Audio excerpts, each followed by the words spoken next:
Hello students, welcome back again. Plus 2 class geography, chapter number 9, last video, part number 4.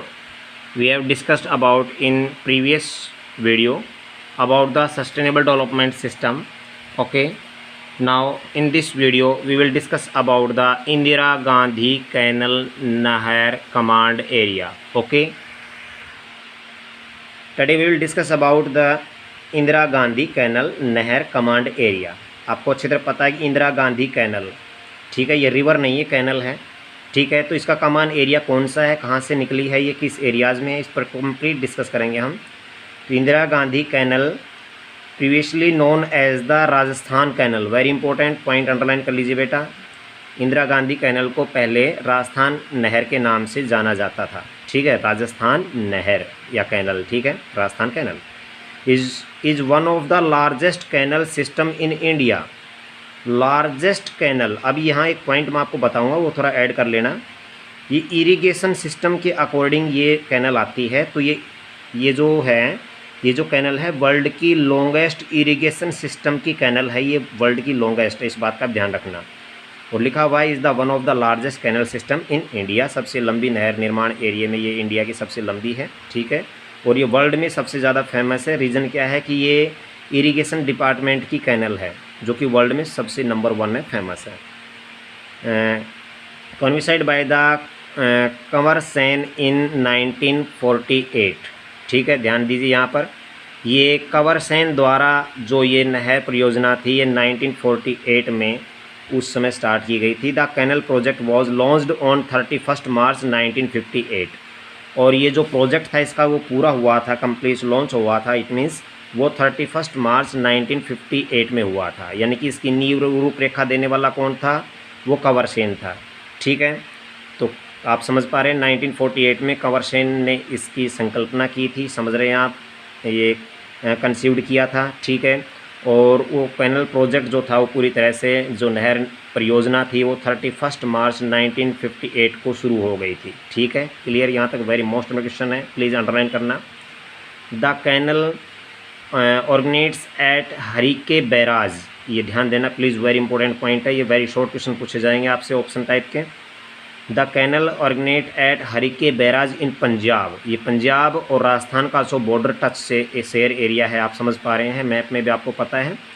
और side में इसके west side में Haryana start हो जाता, आपको पता है। तो इट मीन्स जहाँ पर पंजाब और जो राजस्थान का टच एरिया है, एक साइड में तो वेस्ट साइड में तो पंजाब पाकिस्तान हो जाता है, और इसके ईस्ट साइड में जहाँ पर पंजाब और राजस्थान का बॉर्डर शेयर होता है, उसके ईस्ट साइड में हरियाणा का बॉर्डर शेयर होता है। तो कहने मतलब जहाँ पंजाब और राजस्थान जहाँ टच करते हैं तो वहाँ पर हरिके बैराज है Punjab, and runs parallel to the Pakistan border at the average distance of 40 kilometre in Thar desert मरुस्थली ऑफ Rajasthan. Very most important question बन चुका है यहाँ का कि ये जो नहर है, ये जो जैसे इंदिरा गांधी कैनल की बात कर रहे हैं, ये पाकिस्तान और इंडिया का जो बॉर्डर है उसके बिल्कुल ही पैरेलल सिस्टम से चलती हुई ये 40 किलोमीटर डिस्टेंस के पैरेलल के हिसाब से निकाली गई है। इंडिया के अंदर है, पाकिस्तान में नहीं, इस बात का ध्यान रखना। राजस्थान के जो मरुस्थली एरिया कहते हैं, जिसको मरुस्थली आप समझ पा रहे हैं, जहाँ पर डेजर्ट एरिया ज़्यादा है।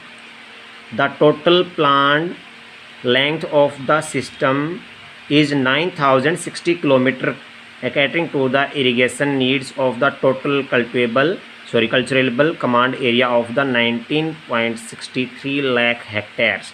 आप समझ पा रहे हैं इस चीज़ को, ये तो क्लियर हो गया कि 40 किलोमीटर की यानी कि जो पैरेलल सिस्टम से इसको निकाला गया है। उसके बाद बात आई है कि इस कैनल के अंदर कुल इसकी जो अगर लंबाई याद की जाए तो 9060 किलोमीटर है। क्लियर, इसकी लंबाई की अगर बात की जाए, ध्यान देना प्लीज़, ठीक है। और ये इरिगेशन वाली ये जो 19.63, अभी आपने पढ़ा है 19.63 जो लाख हेक्टेयर जो एग्रीकल्चरल जो यानी कल्चरेबल कमांड एरिया होता है, यानी कि जो लैंड वाला पार्ट एरिया है जिसके अंदर जो खेती की जाती है, कहने का मतलब कृषि योग्य जिसको कह सकते हैं, उसमें ये इरिगेशन सिस्टम की कंप्लीट जो आवश्यकताओं को पूरा करेगी।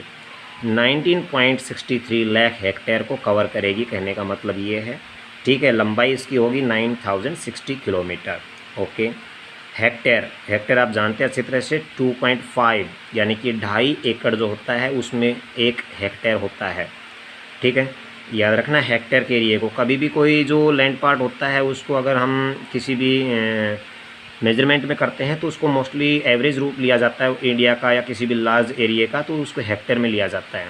जो तो आपको पता है कि बीघा, कुंठा, कनाड़, मरला ये राजस्थान के अंदर जो चलते हैं, हरियाणा में भी एकड़ चलता है। जैसे कि आगे चलते हैं। Out of the total command area about 70% was envisaged to be the irrigated by the flow system and the rest by the lift system।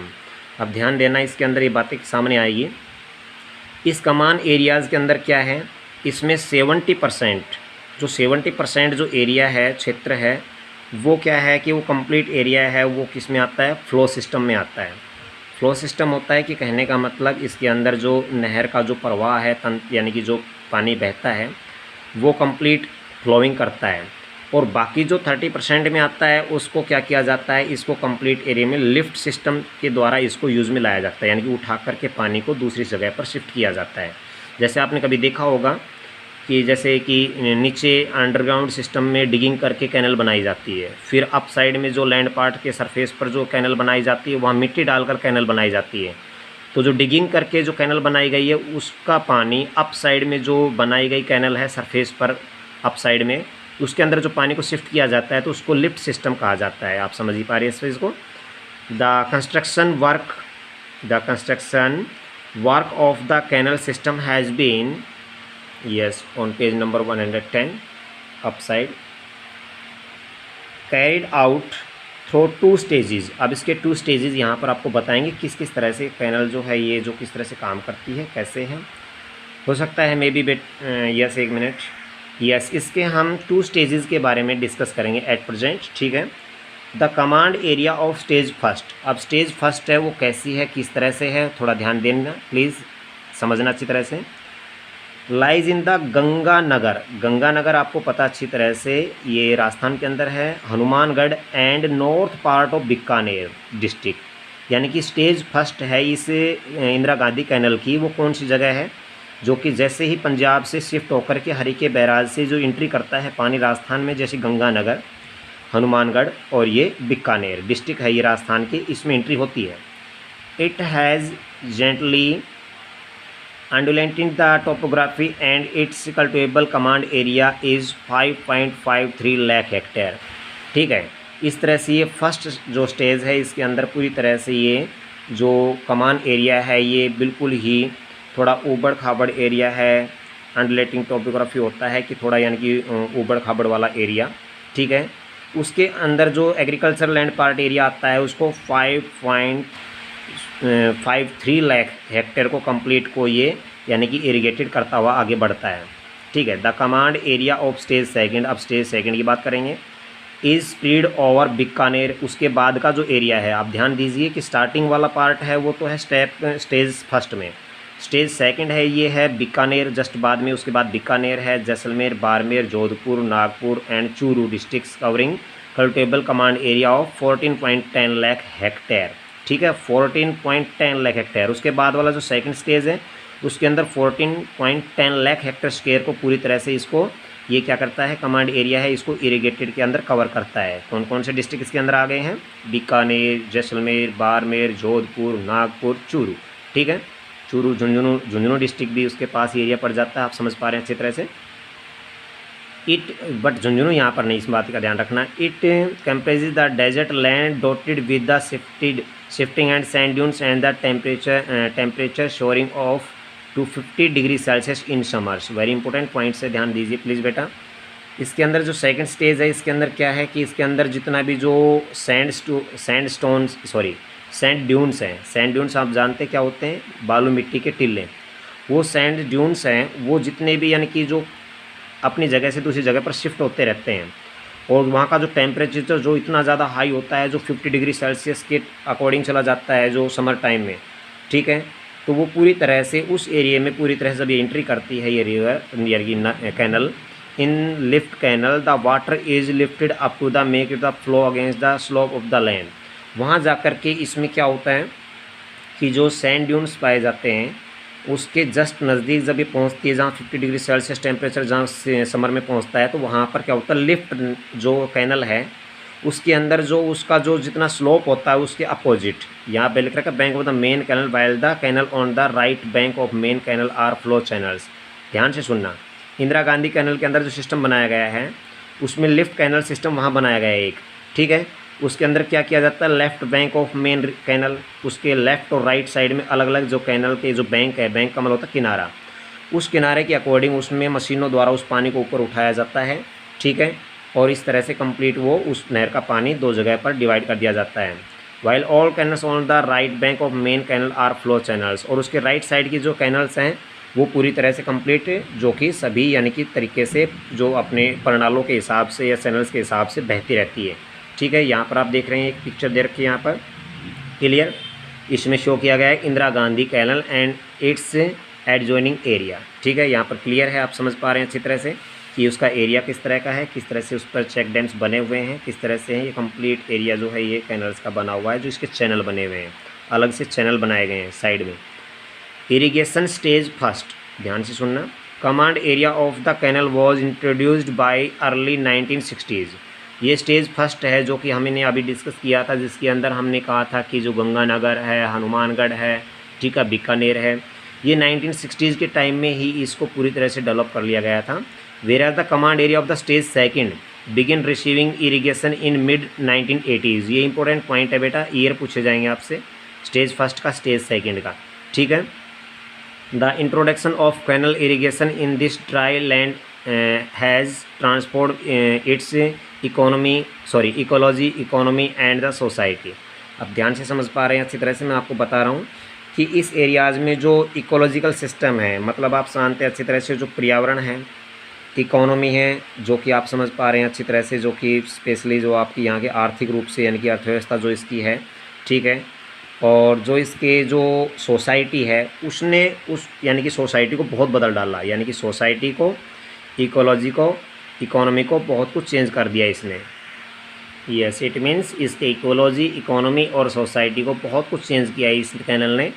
It has influenced the environmental conditions of the region both positively as well as the negatively. और इस canal की वजह से environment की जो condition है, जो इस एरिया की जो एनवायरनमेंट था उसकी जो कंडीशन है वो पॉजिटिवली और नेगेटिवली बोथ साइड से ही पूरी तरह से उसमें यानी कि उसमें काफ़ी दोनों तरह के प्रभाव पड़े हैं, इफेक्ट पड़े हैं। अब नेगेटिव क्या है, पॉजिटिव क्या है, वो आपको बताएंगे। The ability of soil moisture for a longer period of time and the various afforestation and pasture. ये तो आपको पता है कि सारे के सारे कंप्लीट क्या है, पॉजिटिवली। ये क्या है कि यहाँ पर जो सॉइल में जो पहले मॉइस्चर नहीं बनती थी, अब वो लॉन्ग टाइम पर यानी कि लॉन्ग टाइम तक यानी कि सॉइल में मॉइस्चर बनने लग गई, ठीक है। वेरियस जो अफॉरेस्टेशन हो गया, अफॉरेस्टेशन आप जानते हैं अच्छी तरह से कि जिसके अंदर कहने का मतलब जो कि इसमें जो वनीकरण की बात आती है सामने, ठीक है, वो हो गया, यानी कि काफ़ी पेड़ पौधे उगने लगे। And pasture development programmes under CAD have resulted in the greeting the land. और इसके अंदर जो है आप समझ पा रहे अच्छी तरह से पास्चर पार्ट एरिया है, यानी कि चारागाह का क्षेत्र एरिया है, वो चारागाह क्षेत्र एरिया है वो भी काफ़ी इसमें डेवलप हुआ, काफ़ी हरी भरी भूमि वहाँ पर हो गई, ठीक है। तो कहने का मतलब इसमें सारा जो एरिया था ये इसके अंडर में आने लगा। तो यहाँ पर दिया है वर्ड एक जहाँ पर यूज़ किया गया है CAD, ठीक है, आप इसको ध्यान में रखना अच्छी तरह से, क्लियर है। नेक्स्ट है have resulted the grading the land, ठीक है। This has also help in the reducing wind erosion. अब एक और यानी बेनिफिट है कि इसने जो विंड एरेजन होता था यानी कि तेज़ हवाएं चलती थी और जो विंड से जो एरेजन होता था सोइल का वो रिड्यूस हो गया, क्योंकि वहाँ नमी बन गई तो हवा से, तेज़ हवाओं से वहाँ मिट्टी नहीं कटने लगी। And siltation of the canal systems, और कैनल सिस्टम है उसमें अच्छी तरह से यानी कि वहाँ पर जल भराव होने लगा। कहने का मतलब आप समझ पा रहे हैं अच्छी तरह से कि क्योंकि उसके अंदर क्या होता था कि जो सोइल होती थी वो उसमें गिर जाती थी तो उसमें जो सल्टनेशन ज़्यादा हो जाता था। But the intensive irrigation and excessive use water has led to the emergency the twin environmental problems of water logging and the soil salinity. लेकिन क्या है कि उस एरिया में ज़्यादा सिंचाई करने की वजह से वहाँ एक बहुत बड़ा एक नेगेटिव इफेक्ट पड़ा है, ठीक है। ये तो सभी पॉजिटिव थे, तो उसमें ये पड़ा है सबसे इम्पोर्टेंट कि वहाँ पर जगह जगह पर जो है ना वो वाटर है वो इकट्ठा होने लग गया, भरने लगा, ठीक है। ट्विन एनवायरमेंटल प्रॉब्लम्स, और उसके साथ साथ दोहरी यानी कि समस्याएं पैदा होने लगी, जिसके अंदर स्पेशली आपको पता अच्छी तरह से कि इसके अंदर क्या है कि मोस्टली जो उस एरियाज़ में जितनी भी जो लॉगिंग एंड द सैलिनिटी का मतलब होता है लवणता, ठीक है। और यहाँ पर लॉगिंग का मतलब होता है जल भराव ज़्यादा, यानी कि वहाँ पर हर जगह पर जल भराव होने लग गया, सैलिनिटी होने लगी। सैलिनिटी आप जानते हैं जब जो बालू रेत होता है उसमें जो नमक की मात्रा ज़्यादा होती है, ये भी क्लियर है, उसकी वजह से सैलिनिटी ज़्यादा होगी उस एरिया में। Introduction of canal irrigation has brought about a perceptible transformation. Next page number, last page number, in the agriculture economy of the region, ठीक है। इट मीन्स हमने ये बताया आपको कि यहाँ पर जो नहरी सिंचाई परियोजना है उसके द्वारा वहाँ के एरियाज़ में जितना भी जो एरिया था उसके अंदर जो इरिगेशन सिस्टम था, यानी कि जो सिंचाई वाला जो पार्ट एरिया था, उसने वहाँ की जो इकोनॉमी थी उसको पूरी तरह से चेंज कर दिया। Soil moisture has been limiting factor in the successful growing of crops in this area.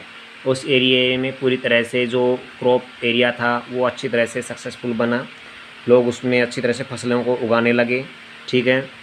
Moisture area बनने लग गया, कहने का मतलब वहाँ पर तो फसल उगाने लगे। Speed of canal irrigation has led to increase in the cultivated area and the intensive cropping. वहाँ लोग अच्छी तरह से अपनी फसलों को उगाने लगे ज़्यादा से ज़्यादा, और क्योंकि इंटेंसिविटी ऑफ द क्रॉपिंग, यानी कि वहाँ पर जैसे पहले कभी फसलें नहीं होती थी, आज बहुत ज़्यादा फसलें होने लगी वहाँ पर। There are traditional crop sown in area, और वहाँ पर अब ट्रेडिशनल जो क्रॉप्स थी वो वहाँ पर यानी कि मोस्टली खूब अच्छी तरह से होने लगी। ट्रेडिशनल क्रॉप्स आप जानते हैं अच्छी तरह से, ठीक है, जो पुराने समय में जो पारंपरिक फसलें होती हैं, ठीक है, वो जो उगाई जाती थी वहाँ पर, कहने का मतलब कौन कौन सी थी उसकी जगह शिफ्ट हो गई। क्या हो गया, जैसे ग्राम उगाते थे वहाँ पर बाजरा एंड ज्वार, ये पहले ट्रेडिशनल क्रॉप थी वहाँ उस एरिया की, हैव बीन रिप्लेस्ड बाई, अब उसकी जगह पर व्हीट, आपको जानते हैं क्योंकि वहाँ पर जो इस तरह की जो फैसिलिटी बन चुकी है तो वहाँ पर wheat, cotton, groundnut and rice produce किया जाने लग गया। कहने का मतलब व्हीट, कॉटन, ग्राउंडनट और राइस ने उसकी जगह ले ली है। किसकी जगह पर, जो ट्रेडिशनल क्रॉप थी। कौन कौन सी ट्रेडिशनल क्रॉप थी वहाँ पर, ग्राम है, बाजरा है, ज्वार है, ठीक है, क्योंकि ट्रेडिशनल क्रॉप थी उस समय। वहाँ पर जो नॉर्मल मॉइस्चर में भी ये हो जाती थी, लेकिन अब इरिगेशन होने से वहाँ पर अच्छी, यानी कि जो कि हम कह सकते हैं कॉमर्शियल क्रॉप होने लगी। This is the result of intensive irrigation, और ये सब इंटेंसिव इरिगेशन की वजह से हुआ है। इंटेंसिव इरिगेशन का मतलब आप जानते हैं गहन सिंचाई, कहने का मतलब ज़्यादा कहीं इरिगेशन के लिए फैसिलिटी हो जाती है तो उस एरिया में इस तरह की फसलें हम उगा सकते हैं। This intensive irrigation no doubt initially has led to the tremendous increase in the agriculture and the livestock productivity, ठीक है। तो ये एग्रीकल्चर लाइफ स्टॉक प्रोडक्टिविटी है, इसके लिए भी काफ़ी, यानी कि काफ़ी हम कह सकते हैं कि वहाँ पर पशुधन उत्पादन होने लगा, ठीक है, लाइफ स्टॉक बढ़ने लगे। कहने का मतलब एग्रीकल्चर का वर्क बढ़ा, उसके साथ साथ लाइफ स्टॉक भी अच्छी तरह से बढ़ने लगा, तो सब अच्छा यानी कि उत्पादन होने लग गया वहाँ पर उस एरिया में। जो पहले कुछ था वो बहुत चेंज हो गया। This has also caused water logging and soil salinity, ये भी हमें पता है कि वहाँ पर जो मृदा के अंदर जो लवणता होती है वो समस्या उत्पन्न हो गई थी, हम पीछे भी डिस्कस कर चुके हैं। लॉगिंग हो चुका है, यानी कि जल भराव होने लग गया था। लॉगिंग का मतलब होता है जल भराव होना, ठीक है। And thus in the long run it hampers the sustainability of the agriculture, जिससे हम क्लियर कह सकते हैं कि यही हम कह सकते हैं कि जो सस्टेनेबिलिटी ऑफ एग्रीकल्चर के लिए काफ़ी अच्छा एक एग्जाम्पल है हमारे लिए। Next, yes, last point, last topic of this chapter, measure for promotion of the sustainable development. क्या ये हम पता लगाते हैं कि हमारी जो सस्टेनेबल डेवलपमेंट है उसको डेवलप करने के लिए हम कौन कौन से मेजरमेंट लें, यानी कि कौन कौन से उपाय हम यूज़ करें, ठीक है, कौन कौन से स्टेप उठाएं। Okay, the ecological sustainability of Indira Gandhi canal project has been the question by various scholars. बड़े बड़े विद्वान लोगों के लिए सबसे बड़ा क्वेश्चन यहाँ स्टार्ट हुआ कि किस तरह से एक बिल्कुल ही वेस्टलैंड एरियाज़ में से किस तरह से कैनल को निकाला गया और किस तरह से वहाँ की जो इकोनॉमी थी उसको चेंज कर डाला। ये बहुत बड़ी बात है विद्वान लोगों के लिए भी, सोच विचार करने वाले लोगों के लिए भी। इस तरह की यानी कि जो ये जो प्रोग्राम था, ये सिस्टम था, ये कमांड एरिया था, ठीक है, और ये सिस्टम इतना बड़ा जो बनाया गया, वर्ल्ड में लॉन्गेस्ट इरिगेशन सिस्टम वाली कैनल है तो वो इंदिरा गांधी कैनल है जो इंडिया में है, ठीक है, वर्ल्ड की।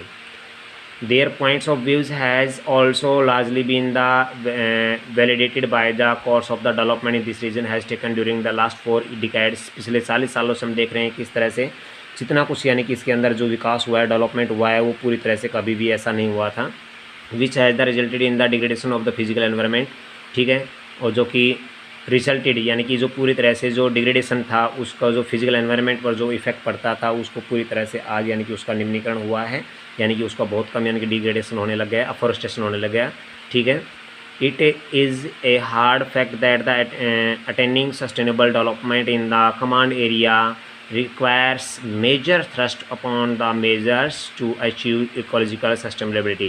हमें पता है अच्छी तरह से इस बारे में कि जितने भी जो स्कॉलर लोग थे उनकी ये बातें सही थी कि एक्चुअल में कि जो कमान एरिया है जो सस्टेनेबल डेवलपमेंट के लिए बनाया गया है ये बहुत बड़े लॉन्ग पीरियड टाइम के लिए जो है ये हमारे रिस्टोर इकोलॉजिकल को बैलेंस को बनाए रखेगा। मतलब कि कहने का मतलब हम ये बात यहाँ कर रहे थे लेकिन आगे की बात को जोड़कर मैं बोल रहा हूँ इसके साथ, क्योंकि बहुत बड़ा इकोलॉजिकल सस्टेनेबल सिस्टम है ये क्लियर है। हर तरह के जो स्कॉलर लोगों ने इस बात को माना। 5 of the 7 measures project the promote sustainable development. आप अच्छी तरह जानते हैं इस कमांड एरिया में मोस्टली इसके अंदर जो 7 जो मेजरमेंट थे उसमें से 5 जो मोस्ट इम्पोर्टेंट है वो कमांड एरिया के वो उसने पूरी तरह से रिस्टोर इकोलॉजिकल बैलेंस बनाया है, जिनमें से हम यहाँ डिस्कस करेंगे 7 के 7 पर हम डिस्कस करेंगे। ठीक है, तो उसमें जो पूरी तरह से ये 5 to 7 दे रखे हैं, यहाँ डिस्कस करेंगे कौन कौन से स्टेप है। Number 1, the first requirement is the strict the implementation of the water management policy. सबसे बड़ा इंपॉर्टेंट पॉइंट था कि पूरी तरह से जो जल जो होता है हमारा जो वाटर है उसको मैनेजमेंट पॉलिसी के अकॉर्डिंग यूज़ किया जाना, यानी कि उसके लिए नए जो पॉलिसी तैयार करना, नए रूल रेगुलेशन तैयार करना। ठीक है, तभी ऐसा हो सकता है। The canal project envisages protectivity irrigation in stage first. जैसा कि हम जानते हैं अच्छी तरह से कि इस जो कैनल जो सिस्टम के अंदर जो है जो हमने स्टेज फर्स्ट के बारे में पढ़ा है उसमें सबसे इम्पोर्टेंट था कि जो क्रॉपिंग है और जो इरिगेशन है उसको सबसे ज़्यादा बढ़ावा दिया जाना चाहिए। नेक्स्ट है and extensive irrigation of crop and the pasture development stage second. और दूसरी स्टेज के अंदर क्या किया गया है, सबसे ज़्यादा irrigation, cropping system, pasture area को डेवलपमेंट करना, ये वहाँ किया गया और जो स्टेप बहुत अच्छा यानी कि उसका रिजल्ट रहा। नेक्स्ट है in general the cropping pattern shall not include water intensive crops. आपको अच्छी तरह पता है कि जो जनरल जो क्रॉपिंग पैटर्न होता है वो उसमें वाटर इंटेंसिव क्रॉप में नहीं लिया जाता है। इट मीन्स कहने का मतलब ये है कि जो आपको पता है तो होता है इंटेंसिव क्रॉप। इंटेंसिव क्रॉप में आती है गहन कृषि। गहन कृषि आप जानते हैं जैसे कि अभी हमने देखा बाजरा, चना, उसकी जगह पर जो ज्वार में और उसने कपास के साथ साथ चावल ने लिया था स्थान। तो ये बहुत ही इंपॉर्टेंट यानी कि जो आम बात नहीं है, ये बहुत बड़ी बात है। ठीक है, तो कहने का मतलब हमें जल सघन फसलों को ज़्यादा नहीं बोना चाहिए। ये नहीं कि हमें पानी मिल गया तो हम कुछ भी करेंगे, तो उसकी लिमिट होनी चाहिए। It shall be the adhered to the and the people shall be the encourage the grow plantation crops such as citrus fruit। हमें पता अच्छी तरह से कि ये यहाँ पर ध्यान देना, सिट्रस फ्रूट्स का मतलब होता है कि खट्टे रसदार फल। ठीक है, ये खट्टे रसदार फल होते हैं, इसका मतलब होता है सिट्रस फ्रूट्स का मतलब होता है खट्टे रसदार फल।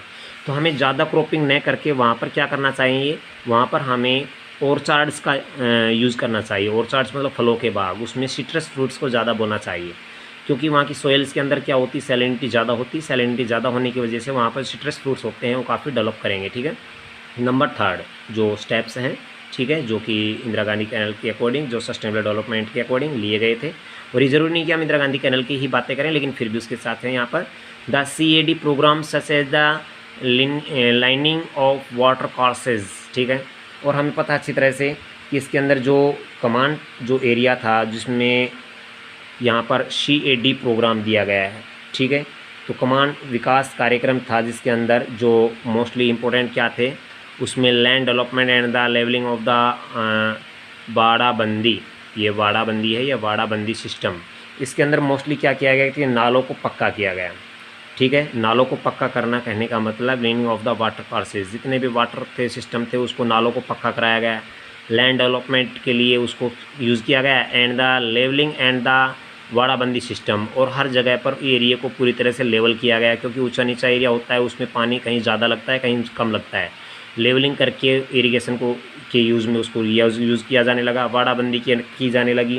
वाड़ाबंदी आप जानते हैं अच्छी तरह से, जैसे कि जो ऐसा सिस्टम हो जाए कि जिसके अंदर ज़्यादा पानी यानी कि इकट्ठा ना हो, ऐसा एक सिस्टम बनाया जाता है बाड़ाबंदी कि चारों तरफ मेड़ बनाकर उसको ज़्यादा यानी स्टोर किया, बारिश का पानी है या कोई इस तरह का है तो उसको स्टोरेज किया जाए, ऐसे बह करना दिया जाए। Equal distribution of the canal water in the command area, और कमांड एरिया के अकॉर्डिंग ये सिस्टम था कि स्टेज फर्स्ट और सेकंड जो बनाई गई थी उसमें कमांड एरिया बनाकर उसका आउटलेट सिस्टम था, उसको पूरी तरह से हर लोगों को हर तरह पर बराबर पानी मिले सभी को। Shall be the effectively implemented in the reduce of the conveyance loss of water. इससे पता चला है कि जो जल की जो ज़्यादा यूज हो रहा था, जो बेकार वेस्टेज हो रहा था, तो उसके अकॉर्डिंग इसके अंदर अच्छी तरह से इसको यूज़ में लाया जाने लगा। ठीक है, नेक्स्ट है the areas affected by water logging and soil salinity shall be reclaimed. ये फोर्थ पॉइंट यहाँ पर है कि यहाँ पर जो है मोस्टली जो लॉगिंग था, जल भराव था, सोयल सैलिनिटी थी, वो भी यानी कि